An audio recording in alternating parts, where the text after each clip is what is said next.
అదంతా అంటే నా బిడ్డకే దక్కుతుంది. ఆమె ద్వారా నేను ఈరోజు క్రైస్తవ కుటుంబంలోకి, మా కుటుంబం మొత్తం కూడా మేము 5 అన్నదమ్ములు, ఒక చెల్లె. ఎవరు కూడా మా అన్నదమ్ములు ఎవరు కూడా క్రిస్టియన్స్ కాదు, మేము ఒక్కరమే క్రిస్టియన్స్. అనేక సమస్యలు వస్తుంటాయి. అయ్యగారు చెప్పుకుంటాను, సదనం చెప్పుకుంటాను, వాళ్ళని ఎంతో ఓదారుస్తారు. ఏది ఏమైనా సరే అది యేసయ్య బంధమే. ఈరోజు నాకు అవకాశం ఇలా దక్కడం నేను చాలా సంతోషపడుతున్నాను. సరే, సమయం పోనీకి మనం వాక్యంలోకి వెళ్దాము.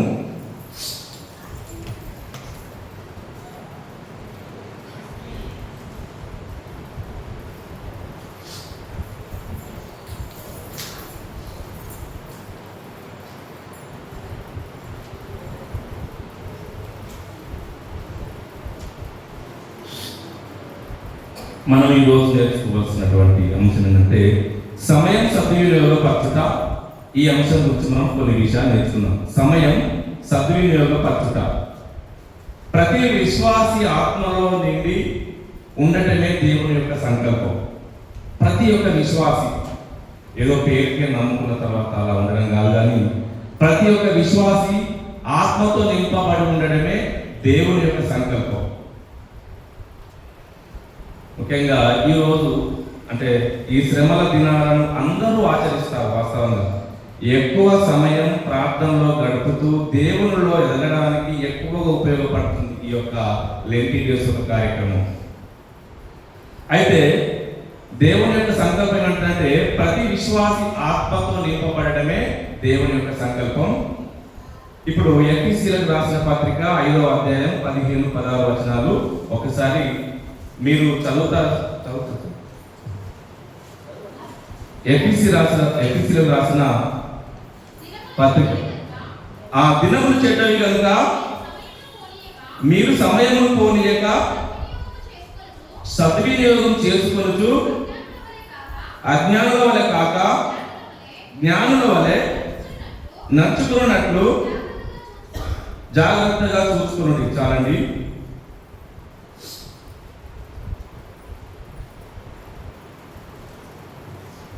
మనకు ఉన్నటువంటి 24 గంటల సమయంలో ప్రతిరోజు చూసుకున్నట్టయితే 24 గంటలలో మనం దేవునికి ఎంత సమయం ఇస్తున్నాం అంటే మనకు ఉన్నటువంటి సమయాన్ని మనము తప్పకుండా దాన్ని చూసుకుంటూ మనం దేవుని కోసం ఎంత అంటే ఇక్కడ వాక్యం ఏం సెలవిస్తుంది? దినములు చెడ్డవి కనుక మీరు సమయమును పోనీయక సద్వినియోగం చేసుకోమంటారు. అంటే మనం ఏ దినాలలో ఉన్నాం? ఇప్పుడు చెడ్డ దినాలలో ఉన్నాం. ఈ చెడ్డ దినాలలో మనం ఉన్నప్పుడు మనం సమయాన్ని అస్సలే వృధా చేయకూడదు. మనకి ఇచ్చిన సమయం లోపల ఎప్పుడు కూడా సెల్ ఫోన్కు ఎక్కడెక్కడో గడపకుండా మనకున్న సమయాన్ని దేవునిలో సద్వినియోగపరచుకోవాలని దేవుని వాక్యం సెలవుతుంది. మనం ఇక్కడ ఎవరో చెప్పట్లేదు. దినములు చెడ్డవి కనుక మీరు సమయమును పోనీయక సద్వినియోగం చేసుకొనుచు అజ్ఞానుల వలె కాక జ్ఞానుల వలె నడుచుకున్నట్టు జాగ్రత్తగా చూసుకోవాలి. మన నడవడికను బట్టి అంటే మనం చూసి ఇతరులు మన నడవడికను బట్టే అనేక మారే విధంగా మన యొక్క జీవన శైలి ఉండాలి. అంటే ప్రతి నిమిషాన్ని మనం సద్వినియోగం చేసుకునే విధంగా ఉండాలి. అదేవిధంగా కొలస్సీలకు రాసిన పత్రిక 4వ అధ్యాయం 5వ వచనం. సమయము పోనీయక మళ్ళీ చెప్పండి. సద్వినియోగం చేసుకొనుచు సంఘమునకు వెలుపటి వారి ఎడల జ్ఞానము కలిగి నడుచుకొనుడి. అంటే ఇప్పుడు విశ్వాస సంఘంలో ఎలా ఉండాలని చెప్తున్న వాక్యం క్రమముగా ఉండాలి.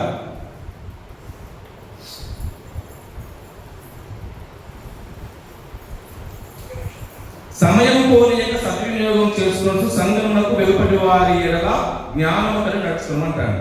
అంటే అసలు సమయాన్ని వేస్ట్ చేయదు. మనకున్న సమయాన్ని దేవుని పట్ల సద్వినియోగం చేసుకోవచ్చు. సంఘమునకు వెలుపటి వారి ఎడల అంటే మన సంఘంలో ఎలా ఉంటున్నామో సరి చూసుకోవాలి. ఎలా అంటే క్రమంగా ఉండాలి, మూల స్తంభంగా ఉండాలి.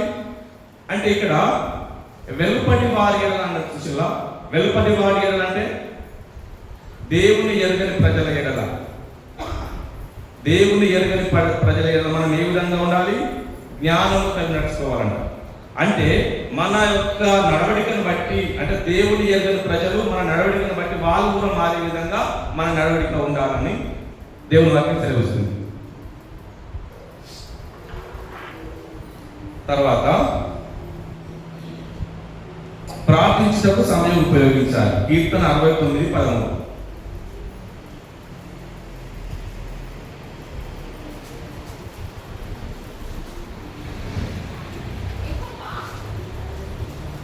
యెహోవా అనుకూల సమయమున నేను నిన్ను ప్రార్థించుచున్నాను.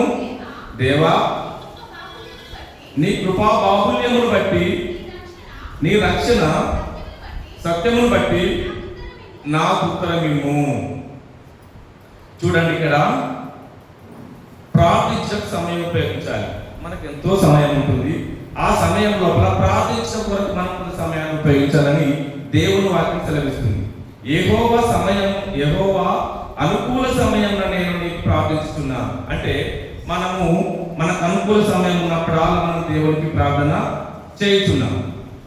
దేవా, నీ కృపా బాహుల్యమును బట్టి, నీ రక్షణ సత్యమును బట్టి నాకు ఉత్తరమేమి. ఎప్పుడు మనం ప్రార్థన చేసేవారిగా ఉన్నప్పుడు మనకు దేవుడు ఉత్తరం ఇచ్చేవాడుగా ఉంటాడు.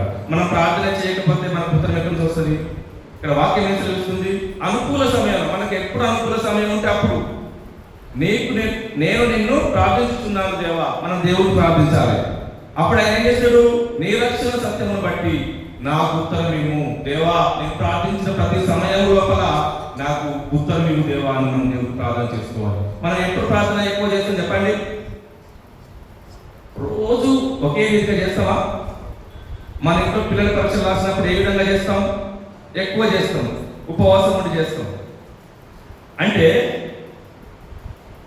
ఎప్పుడైనా మనం ప్రార్థన చేస్తే తప్పకుండా ఉత్తరం ఇస్తానని చెప్పి వాక్యంలో ఉందా లేదా? అంటే మన దేవుడు ప్రార్థన వినే దేవుడు, ఉత్తరం ఇచ్చే దేవుడు. కాబట్టి మనం తప్పకుండా ప్రార్థన చేసే వారిగా ఉండాలని దేవుని వాక్యం సెలవిస్తుంది. అదేవిధంగా కీర్తన 55:17.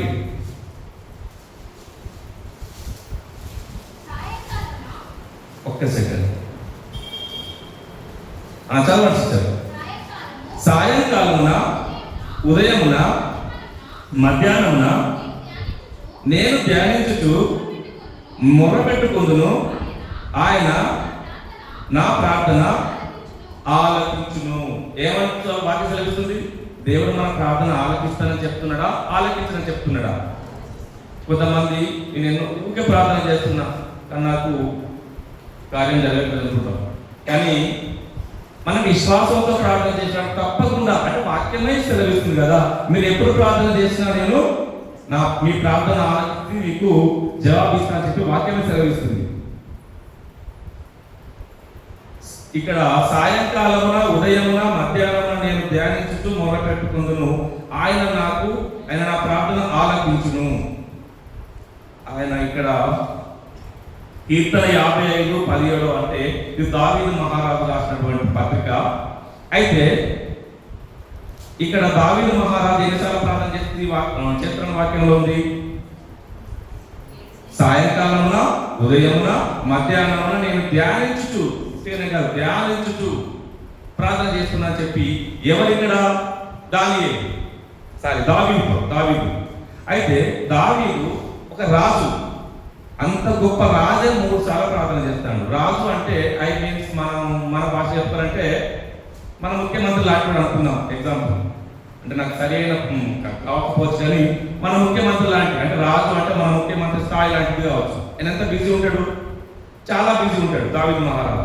అయినప్పటికీ కూడా ఎన్నిసార్లు ప్రార్థన చేస్తున్నాడు? 3 సార్లు ప్రార్థన చేస్తున్నాడు. 3 సార్లు ప్రార్థన చేసుకుంటూ ధ్యానించుతూ ప్రార్థన చేస్తున్నాడు. అంటే అంత గొప్ప వ్యక్తి కూడా 3 సార్లు ప్రార్థన చేస్తున్నాడు. కాబట్టి మనం కూడా ఆయనంత బిజీగా మనం కాదు కదా. మనం కూడా మనకు సమయం దొరికినప్పుడల్లా దేవుడికి ప్రార్థన చేసుకుంటే ఆయన తప్పకుండా మనకు ఉత్తరం ఇచ్చే దేవుడిగా ఉన్నాడని వాక్యం సెలవిస్తుంది. నేను చెప్పే మాటలు కాదండి. తర్వాత యోబు గ్రంథము 27వ అధ్యాయము 10వ వచనం.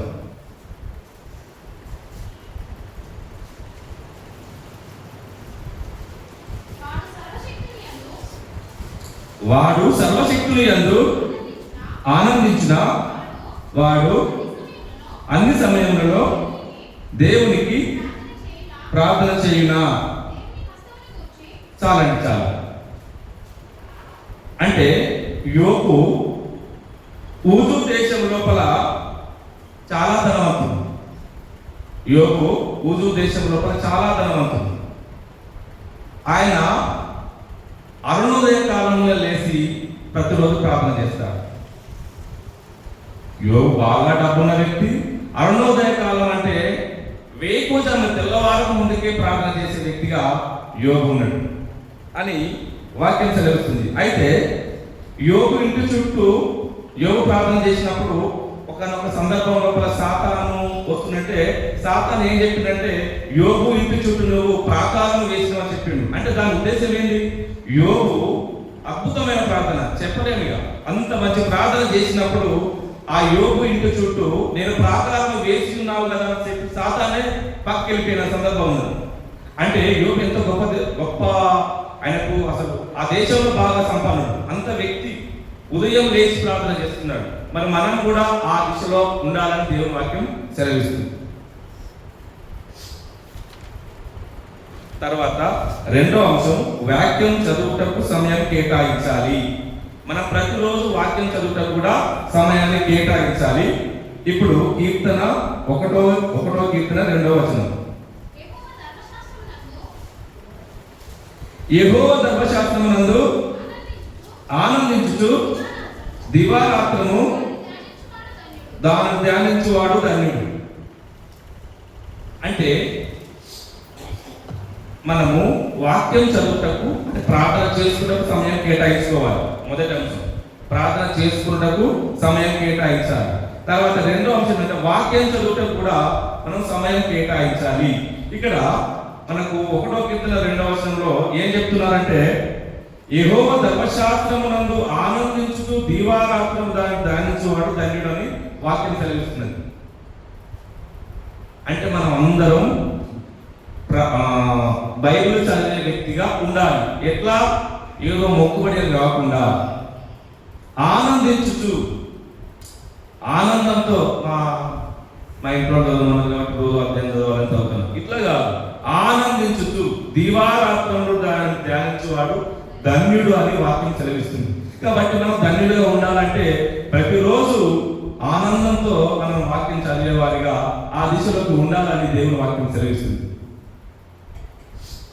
ఆ తర్వాత ప్రకటన గ్రంథము 1వ అధ్యాయం 3వ వచనం.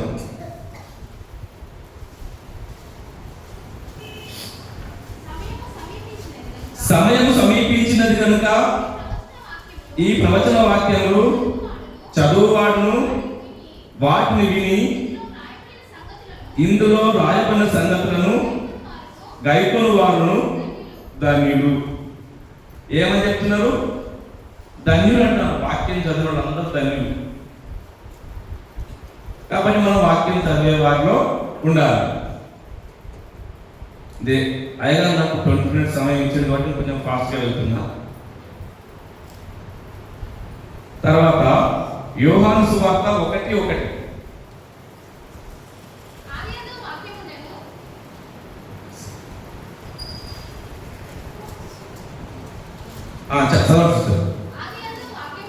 ఆది యందు వాక్యం ఉండెను, వాక్యము దేవుని యొద్ద ఉండెను, వాక్యము దేవుడై ఉండెను. అంటే మనం వాక్యం చదువుతూ మనం ఎక్కడన్నట్టు, మనం వాక్యం ప్రతిరోజు చదువుతూ మనం ఎక్కడన్నట్టు దేవునితో ఉన్నట్టు. వాక్యము స్పష్టంగా చెప్తుంది, ఆది యందు వాక్యం ఉండెను, వాక్యము దేవుని యొద్ద ఉండెను, వాక్యము దేవుడై ఉండెను. అంటే అలాంటి వాక్యాన్ని మనం ప్రతిరోజు చదివితే మనం ఎవరితో ఉన్నట్టు? దేవునితో ఉన్నట్టు. కాబట్టి ప్రతిరోజు మనం వాక్యం చదివే వారిగా, అంటే మనకున్న సమయం లోపల ప్రార్థించే వారిగా ఉండాలి, వాక్యం చదివే వారిగా ఉండాలి. తర్వాత 3వ అంశం, యెహోవాను వెతుకుటకు సమయం ఉపయోగించాలి.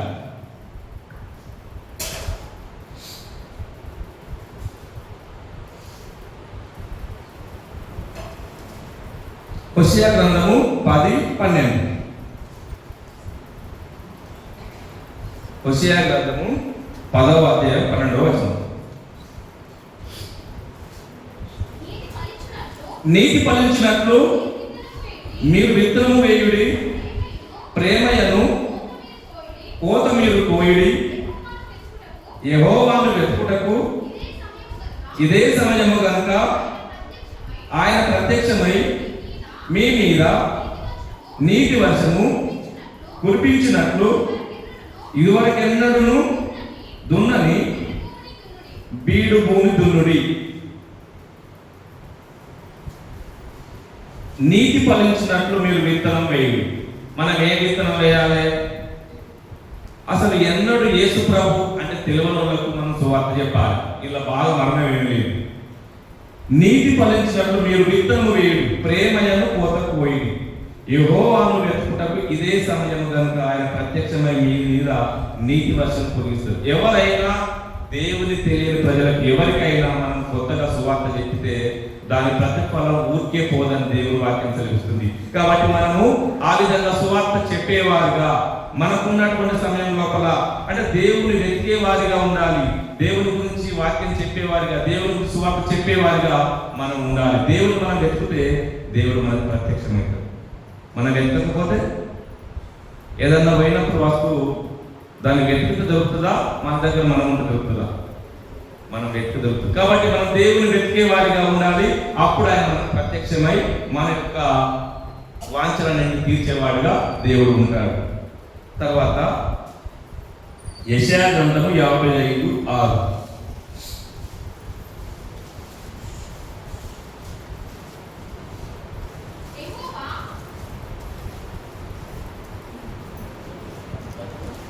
యెహోవా మీకు దొరుకు కాలమునందు ఆయన వెతుకుడి, ఆయన సమీపంలో ఉండగా ఆయనను వేడుకొనుడి. అంటే యెహోవా దొరుకు కాలం లోపల అంటే మనం ప్రాణం ఉన్నప్పుడే మనం దేవుని వెతికే వారిగా ఉండాలి. దేవుని వెతికితే ఆయన మనకు ప్రత్యక్షమై మన యొక్క వాంఛనను తీర్చేవాడిగా ఆయన ఉంటాడు. అంటే సొలొమోను తండ్రి దావీదు అయితే ఆ దేవుని వెతికిండు. మరి సొలొమోను కూడా దేవుని వెతికే వారిగా అంటే ఇక్కడ వాక్యం చెప్తుంటే యెహోవా మీకు దొరుకు కాలమునందు ఆయన వెతుకుడి, ఆయన సమీపంలో ఉండగా ఆయన వెతుకుడి. ఎప్పుడైనా మనం దేవుని వెతికేవాడిగా ఉంటే ఆయన మనకు దొరికేవాడిగా ఉంటాడు, మన యొక్క ప్రార్థన వినేవాడిగా ఉంటాడు. 1 దినవృత్తాంతములు 28:9.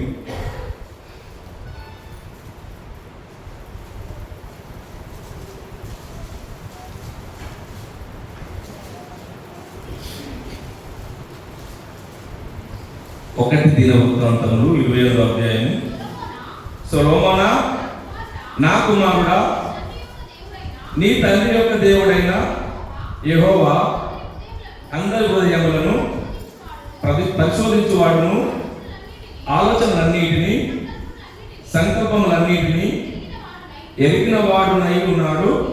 నీవు ఆయనను తెలుసుకొని ఉదయపూర్వకముగాను మనపూర్వకముగాను ఆయన సేవించుము.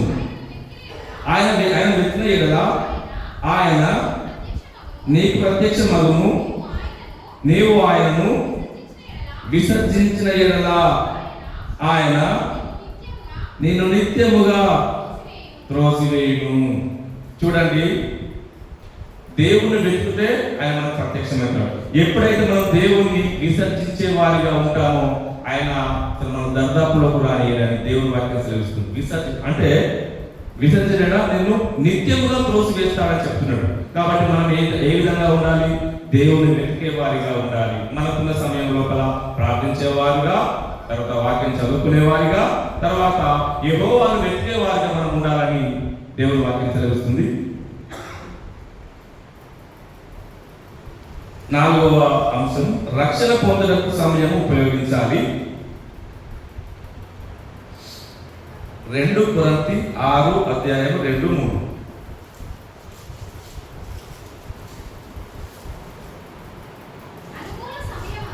అనుకూల సమయమందు నీ మొరను ఆలకించితిని, రక్షణ దినమందు నిన్ను ఆదుకొంటిని అని ఆయన చెప్పుచున్నాడు కదా. ఇదిగో ఇప్పుడే మిక్కిలి అనుకూలమైన సమయము, ఇదిగో ఇదే రక్షణ దినము. అంటే 4వ అంశం మనకి ఏంటది? రక్షణ పొందుటకు సమయం ఉపయోగించాలి. మనం రక్షణ అంటే ఏంటంటే విడిపించబడడం.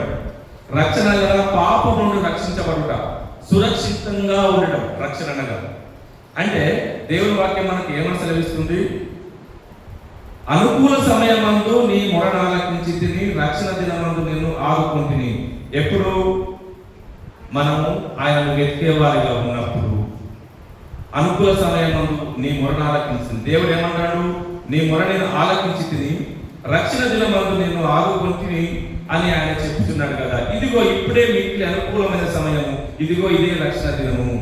కాబట్టి మనము దేవుని రక్షణ కొరకు, అంటే మనం అయితే రక్షించబడ్డాం, మనం రక్షించబడ్డాం కానీ మనం అనేకం రక్షించే విధంగా మనం ఉండాలి. అప్పుడు మనకు రెట్టింపు ఆశీర్వాదం మనం దేవుడు అనుగ్రహిస్తారు. అంటే మనం రక్షించబడిన తర్వాత మనం మాత్రమే ఆగకుండా అనేకలను రక్షించే విధంగా మనం ఉన్నట్టయితే దేవుడు మనకు ప్రతిఫలము ఇస్తారని దేవుడి వాక్యం తెలియజేస్తుంది.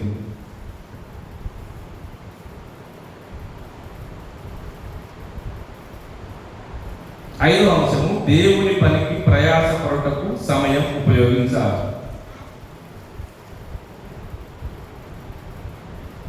2 తిమోతి 4వ అధ్యాయం 2వ వచనం.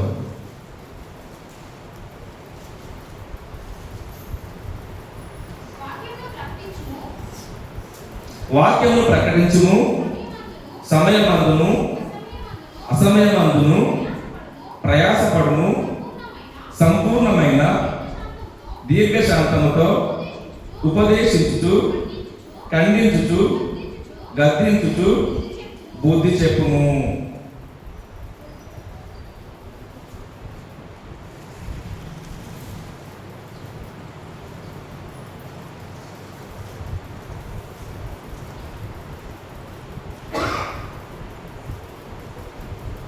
అంటే దేవుని పనికి ప్రయాసపడటకు సమయం ఉపయోగించాలి.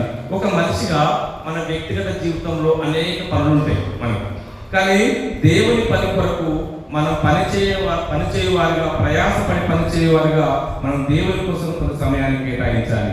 అనేక పనులు మనకి ఈ లోకంలో ఉంటాయి, కానీ దేవుని కోసం పనిచేసేవారిగా మనం ఉండాలి.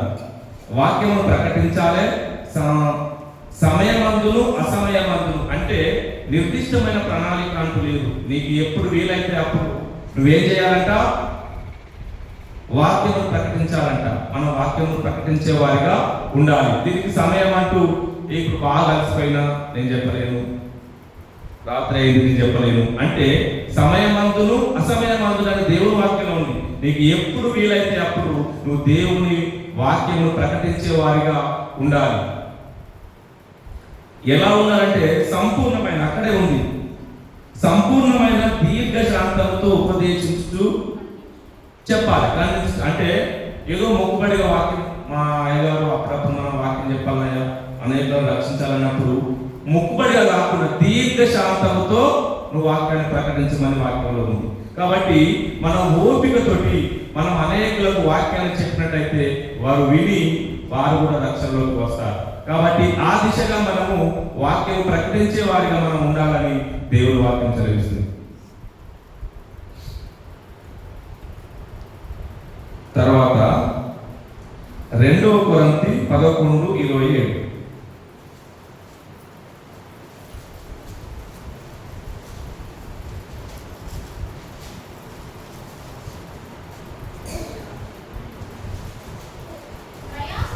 ప్రయాసతోను కష్టములతోను తరచుగా జాగరణములతోను ఆకలి దప్పులతోను తరచుగా ఉపవాసముతోను చలితోను దిగంబరత్వంతోను ఉంటిని, ఇంకను చెప్పవలసినవి అనేకములు ఉన్నవి. ఇంకా ఎట్లా చెప్పాలంటే ప్రయాసముతోనూ కష్టంతోనూ తరచుగా జాగరణం అంటే ఉపవాసం ఉంది. ఇప్పుడు మనం మామూలుగా చేసినప్పుడు ప్రార్థన దానికి జవాబు వస్తలేదంటే వెంటనే మనం ఏం చేయాలి? ఉపవాసం ఉండి ప్రార్థన చేయాలి. ఉపవాసం ఉండి ప్రార్థన చేస్తే ఇక అది ఆగేదే ఉండదు. కాబట్టి ఇక్కడ వాక్యం ఏం చెప్తుందంటే జాగరణతోనూ ఆకలి దప్పులతోనూ తరచుగా ఉపవాసములతోనూ చలితోనూ దిగంబరత్వంతోనూ ఉంటుంది. ఇంకా చెప్పవలసినవి అనేకములు ఉన్నవి. ఇక్కడ పౌరు భక్తుడు ఇక్కడ మాట్లాడి పౌరు భక్తుడు అంటే పౌరు ఏం చెప్పిండంటే వాక్యం చెప్పకపోతే నాకు శ్రమ అని చెప్పిండు. పౌరు వాక్యం చెప్పే సమయం లోపల ఆకలి దప్పులను ఓర్చుకొని చలితోను అంటే కనీసం కప్పుకోవడానికి చెద్దరు కూడా బట్టలు కూడా లేని సమయం లోపల వాక్యం చెప్పిండని దేవుని వాక్యం తెలుస్తుంది. ఆయన ఏమన్నాడంటే నేను వాక్యం చెప్పకపోతే నాకు శ్రమ అని పౌరు భక్తుడు చెప్పడం జరిగింది.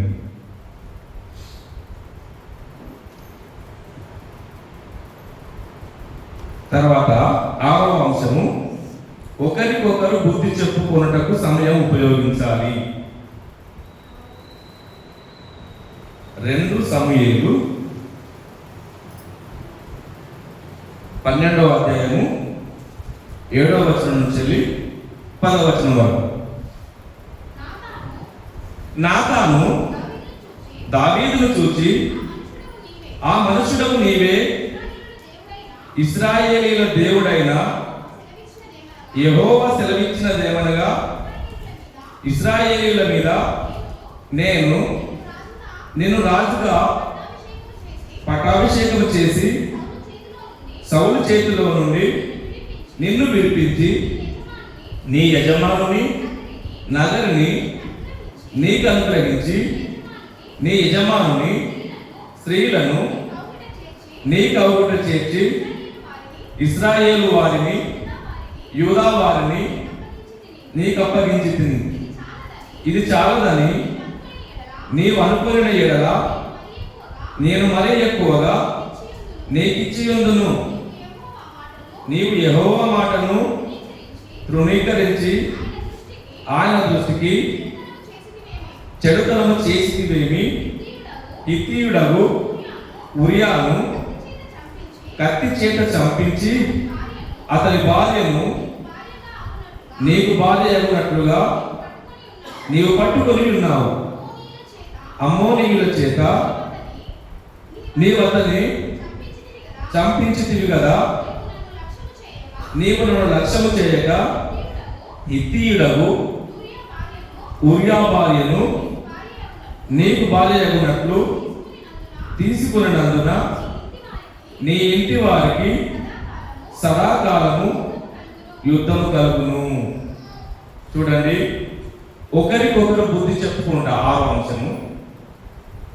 అంటే మనం కూడా ఎవరైనా తప్పిపోయినప్పుడు మనం వాళ్ళని సరి చేసుకోవాల్సిన అవసరం కూడా మనకు ఎవరైనా తప్పిపోయినప్పుడు. అయితే ఇక్కడ 2 సమూయేలు 12:7-10 వాక్యాలు మనం చూసినట్టయితే నాతాను ప్రవక్త ఒక ప్రవక్త, దావీదు ఒక మహారాజు, దావీదు రాజు, నాతాను మాత్రం ప్రవక్త. అంటే దావీదు తప్పు చేసిండు. ఎక్కడ తప్పు చేసిండు? ఆయన రాజపరిపాలన చేసే సమయం లోపల రాజపరిపాలన చేయకుండా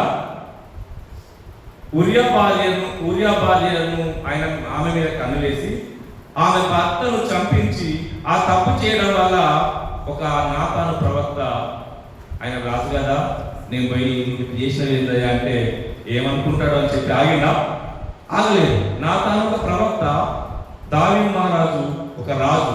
ఆయన తప్పు చేసినప్పుడు అంటే గద్దించేవాడిగా ఎవరు కూడా నాతాను ప్రవక్త వెళ్ళి నువ్వు చేసిన తప్పయ్యా, ఇది న్యాయం కాదు, నువ్వు ఉరియా భార్యను చంపించి అలా చేయడం కరెక్ట్ కాదని దావీదు మహారాజును ఒక ప్రవక్త గద్దించిండు. అంటే మనము గద్దించే వారిగా కూడా ఉండాలని దేవుని వాక్యం సెలవిస్తుంది. కాబట్టి తప్పిపోయిన వారిని గద్దించే విషయంలో కూడా మనం సరి చేసుకొని ఉండాల్సిన అవసరం ఉన్నది.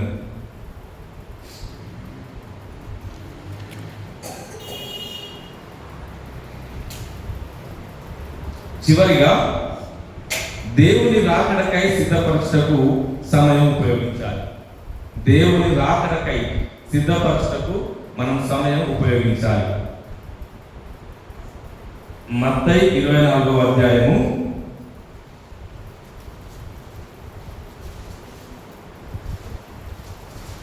42వ వచనం. కావున ఏ దినమున ప్రభువు వచ్చునో మీకు తెలియదు కనుక మెలకువగా నుండుడి. దేవుని వాక్యం ఏం తెలుస్తుంది? ఏ దినమున మీ ప్రభువు వచ్చునో మీకు తెలియదు. కాబట్టి మనం ఎట్లా ఉండాలి? ఆదమర్చి ఉండకూడదు, మెలకువగా నుండుడని వాక్యం తెలుస్తుంది. అంటే దేవుడు ఎప్పుడు వస్తారో ఎవరికి తెలియదు. కాబట్టి ఆయన వచ్చేటప్పుడు ఎత్తబడేవారిగా, ఆయనతో పోయేవారిగా మనం ఉండాలంటే మెలకువ కలిగి ఉండాలని దేవుని వాక్యం సెలవుస్తుంది. కాబట్టి ఆ దిశగా మనం ఎప్పుడు ప్రార్థన చేసుకుంటూ మెలకువగా ఉండి దేవుని రాకడ సమయంలో ఎత్తబడేవారిగా ఉండాలి. మార్కు సువార్త 13:32.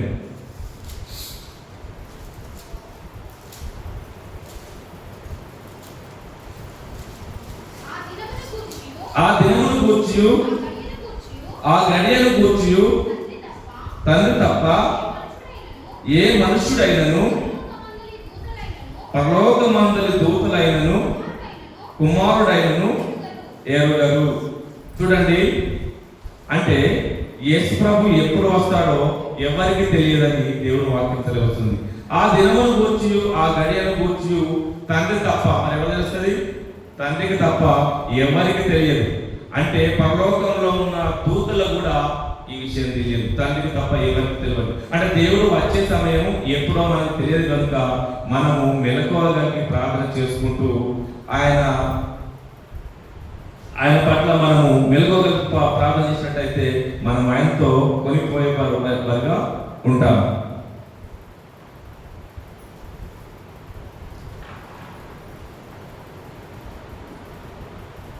మత్తయి 25వ అధ్యాయము 10వ వచనం 11వ వచనం.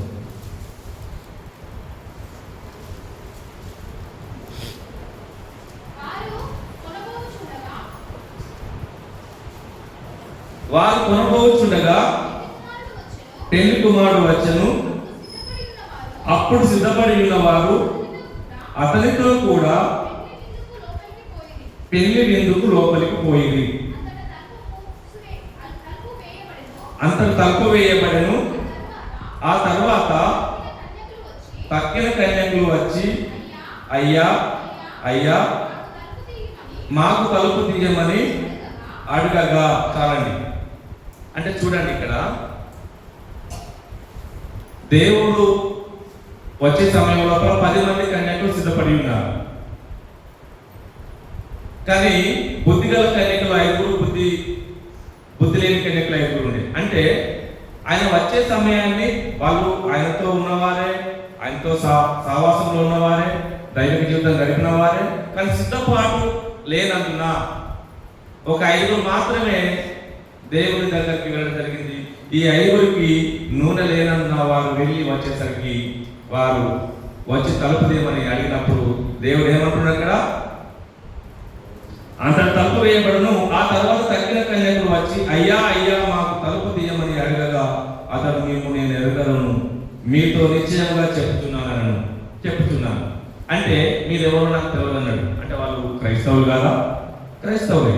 కానీ వాళ్ళు సిద్ధపాటు కలిగి లేనందున ఎంతో వాళ్ళు జీవించిన జీవితం అంతా కూడా దేవుడితో సహవాసంలో ఉండి అనేక అద్భుత కార్యాలలో పాల్పొంది వాళ్ళ జీవితం అంతా కూడా క్రైస్తవ జీవితం గడిపినప్పుడు కూడా చివరి క్షణం లోపల నూనె లేనందున వారు వెళ్ళి దుకాణంలోకి మళ్ళీసరికి సిద్ధపాటు లేనందున మీరెవరో నేను ఎరుగను అని చెప్పిండు.